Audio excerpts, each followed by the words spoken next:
Hello అండి. అందరికీ నమస్కారం. నేను మీ ఐశ్వర్యనండి. అందరూ బాగున్నారా? టుడే నేను మీకు కర్మన్‌ఘట్టు హనుమాన్ టెంపుల్‌ని చూపించబోతున్నానండి. ఇప్పుడే మేము వెళ్తున్నామండి కర్మన్‌ఘట్టు టెంపుల్‌కి. ఈ కర్మన్‌ఘట్టు టెంపుల్‌కి చాలా ప్రాధాన్యత ఉందండి. చాలా బావుంటుంది టెంపులు. అన్ని దేవుళ్ళు ఒకే చోట ఉంటారు. చాలా చాలా చక్కగా ఉంటుంది. ఇక్కడ చూడండి, ఇక్కడ అందరూ మనం కొత్త కార్లు కొనగానే ఇక్కడ పూజ చేయించుకుంటారు. ఎవ్వరైనా కార్లు కొనంగానే సెంటిమెంట్‌తోని కర్మన్‌ఘట్‌లోనే ఎక్కువగా పూజ చేయించుకుంటారు. మేము గూడా అక్కడే చేయించామండి. పూజ సామానంతా లోపలనే ఉంటుంది. మనం ఇలా టెంపుల్‌కి లోపలికి ఎంటర్ అయ్యాక లెఫ్ట్ సైడ్‌లో ప్రసాదాల చేస్తారండి. అన్ని ప్రసాదాలు ప్రిపేర్ చేస్తుంటారు ఇక్కడ. టెంపుల్‌లో మనకు ప్రసాదాలు ఇస్తుంటారు కదా! ఆ ప్రసాదాలన్నీ ఇక్కడ ప్రిపేర్ చేస్తుంటారు. అలా వెళ్తుంటే మనకు ఇటు రైట్ సైడు అక్కడ కొబ్బరికాయలు కొట్టు స్థలం అని ఉందండి. అక్కడ మనం కొబ్బరికాయలని కొట్టాలండి. టెంపుల్‌లో ఎక్కడ పడితే అక్కడ కొబ్బరికాయలు కొట్టొద్దండి. పెట్టిన బోర్డులను అవి మనం ఖచ్చితంగా పాటించాలి. ఎందుకంటే మన పబ్లిక్‌కే మళ్ళీ ప్రాబ్లమ్ అవుతుంది. ఇలా వెళ్తుంటే రైట్ సైడ్‌న మనకు టెంపుల్ ఫస్ట్ ఉంటదండి. ఇగో ఇక్కడ పెట్టారు చూడండి. రావి చెట్టు దగ్గర కొబ్బరికాయలు కొట్టకూడదు అని అట్లా.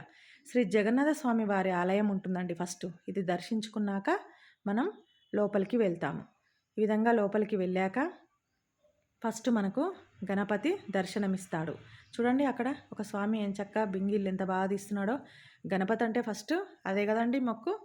ఆ విధంగా గణపతిని దర్శించుకొని లోపలికి వెళ్తాము. లోపలికి వెళ్ళగానే మనకు హనుమంతుడు దర్శనమిస్తాడు. కర్మన్‌ఘట్టు హనుమంత్ అంటే చాలా చాలా ఫేమస్. చూడండి, చిన్నపిల్లలు ఎవరైనా చీదర చేసినా, చికాకున్నా ఇక్కడ దర్శించుకుంటే చాలా ప్రశాంతంగా ఉంటుందంటండి. మా బాబు చూడండి చాలా చక్కగా మెడిటేషన్ చేసుకుంటున్నాడు హనుమాన్ ముందు. వాడికి టెంపుల్స్ అంటే చాలా చాలా ఇష్టం. బాగా ఇష్టపడతాడు. వస్తాడు కూడా. ఇలా బయటికి వెళ్తుంటే మనకిక్కడ ముడుపులు కనిపిస్తున్నాయి చూడండి. ఇక్కడ ముడుపులనేది మ్యారేజ్‌కి, సంతానానికి ఇంకా ఏం కోరికలున్నా ఆ విధంగా కట్టుకుంటే నెరవేరుతుందని నమ్మకం. మనకిలా టెంపుల్స్ అన్నీ లైన్‌గా ఉంటాయండి. టెంపుల్స్‌కి నంబర్స్ కూడా ఉంటాయి. చూడండి, శ్రీ కోదండ రామాలయం ఎంత చక్కగా ఉన్నారో రాముల వారు. చాలా బావుంటుందండి. నెక్స్ట్ శ్రీ నాగేశ్వర ఆలయం. చూడండి, మనకు అన్ని టెంపుల్స్ వన్ బై వన్ ఇలాగే ఉంటాయి. అన్ని లైన్‌గా దర్శనం చేసుకుంటూ వెళ్ళాలి. హనుమాన్‌ని దర్శనం చేసుకున్నాక ఇలా అన్నీ దర్శనం చేసుకోవాలి. శ్రీ స్ఫటిక లింగేశ్వర స్వామి ఆలయం అంటండి. చూడండి ఎంత బాగుందో.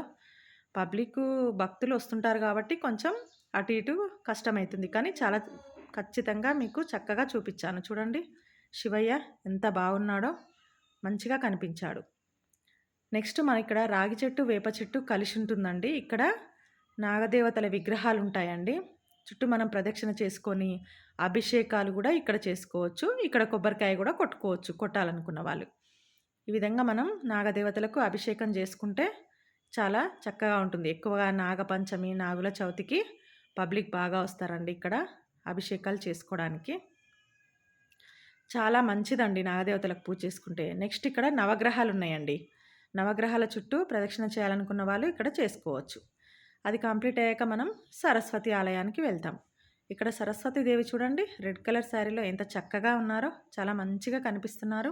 సరస్వతి దగ్గరికి వెళ్ళి దర్శనం చేసుకొని హారతి తీసుకొని ఇక్కడ చూడండి ఎంత బాగుందో ధ్వజస్తంభం.